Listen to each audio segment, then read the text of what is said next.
ये हमारे पास सूट का फैब्रिक है जिसका गला बना हुआ है पहले से ही, और इसकी हम आपको कटिंग करना बताएंगे किस तरीके से की जाती है।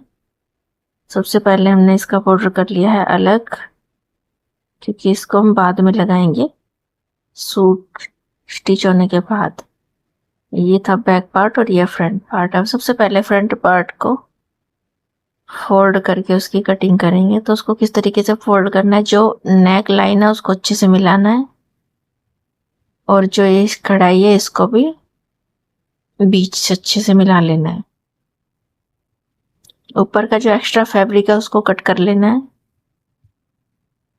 इसकी अच्छी तरह से जो फर्क होता है उसके हिसाब से इसको तय करना है, ताकि वो दोनों तरफ बराबर आए। यानी कि एक तरफ ज्यादा हो गया और एक तरफ कम हो गया। अब लंबाई लेनी है इसकी 38 इंच। उस पर हमने निशान लगा लिया 38 इंच पे। और मार्जिन जो नीचे फोल्ड करने के लिए लेते 3 इंच भी रख सकते हैं, आप 2.5 इंच भी रख सकते हैं। शोल्डर है इसके 12 इंच। तो ऊपर तो कटिंग है नेक की, तो उससे पता नहीं चल पाएगा, तो हम नेक के नीचे से शोल्डर का निशान लगाएंगे। फिर इस तरह से लाइन ड्रॉ करके फिर ऊपर की तरफ नेक का के ऊपर शोल्डर का निशान लगाएंगे, जो हमने 6 इंच पे रखा है, क्योंकि 12 था उसका हाफ कर लिया। अब इसकी जो आर्म होल है वो रखेंगे 6.5 इंच पे। हाफ इंच ऊपर सिलाई में चला जाएगा। ये हमने 6.5 इंच पे रखे हैं। अब लगाएंगे इसकी चेस्ट का निशान। वो है 33, तो उसका 4th पार्ट करना है 8.25 इंच इस तरीके से, और 1.5 इंच का मार्जिन रखना है।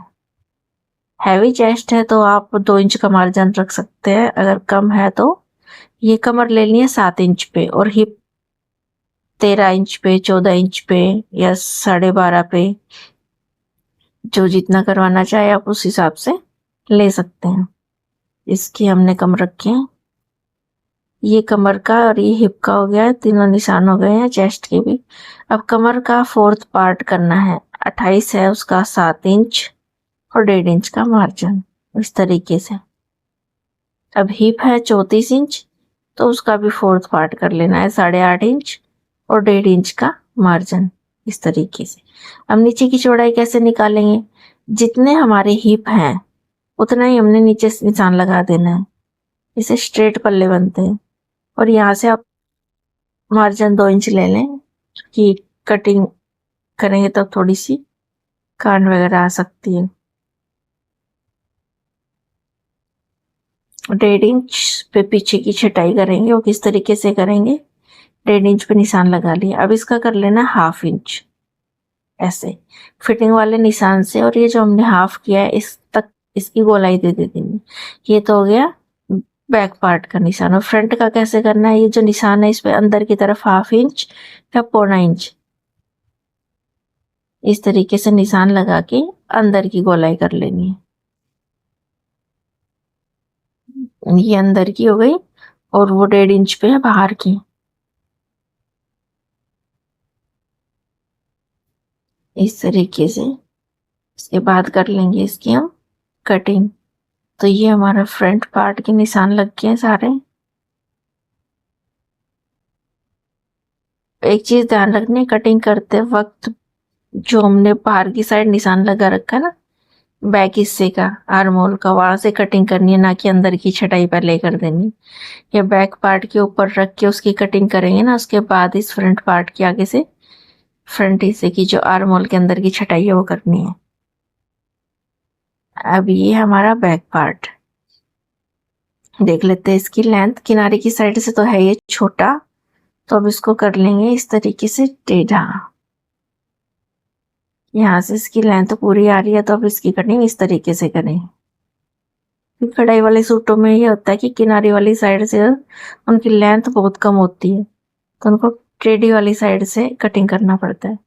अब जितने हमारे हिप थे उसमें 2 इंच प्लस करके इस तरह से आप फोल्ड करना है आपको।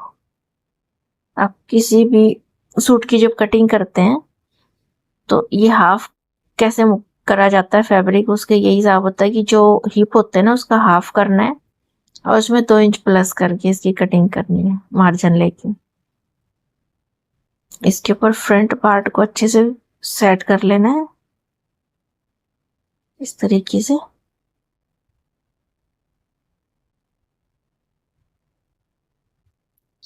नेक देख लेना है कितना चौड़ा था, उस हिसाब से कपड़े के ऊपर निशान लगाना है।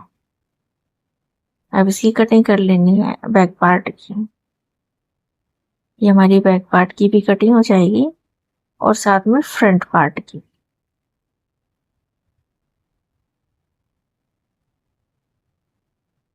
ये दोनों पार्ट की कटिंग हो चुकी है। अब लगा लेने इस पर कट, कमर वाले निशान पे और हिप वाले निशान पर, जो फिटिंग का निशान है वहां पे। अब इसके फ्रंट पार्ट की अब करनी है आगे की कटिंग इस तरीके से। तो ये हमारा फ्रंट और बैक दोनों पार्ट कटिंग हो चुके हैं और नीचे भी हमने कट लगा लिया है जितना हमने फोल्ड करना है। फोल्ड